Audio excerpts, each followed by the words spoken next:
এই বৃদ্ধ মাটা ওভারব্রিজের কিনারে বসে বসে সবার কাছে সাহায্যের হাত বাড়িয়েছিল। কেউ এই বৃদ্ধ মাকে সাহায্য করছিল না, সবার কাছে হাত বাড়াচ্ছিল, কেউ দিল না। এক পর্যায়ে মাটা মন খারাপ করে বসে রইল। এই আপুর কাছে চাইলো, আপুরাও দিল না, যার যার মতো করে চলে গেল।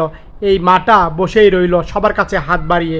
আর তখন এই ভাইটা এটা রাখলো, আর রেখে ভাইটা তার প্রতিভা দেখালো। এক পর্যায়ে প্রতিভা দেখিয়ে তখন এই মার জন্য টাকা উপার্জন করছিল। এক পর্যায়ে ভাইটাকে সবাই সাহায্য করছিল। আর তখন ভাইটা জায়গা শুয়ে পড়লো, আর ভাইটা অনেকগুলো টাকা নিয়ে আসলো আর বলল, মা আপনার জন্য টাকা নিয়ে আসছি। আর তখন টাকাগুলো বাইর করলো। মা বললো, না না, এত টাকা আমি নিব না, এত টাকা আমি নিব না। তো এইভাবে কথা বলছে। মা, এটা আপনার জন্য, আমি পরিশ্রম করেছি আপনার জন্য। না না, এত টাকা আমি নিব না, নিব না, এইভাবে কথা বলছিল।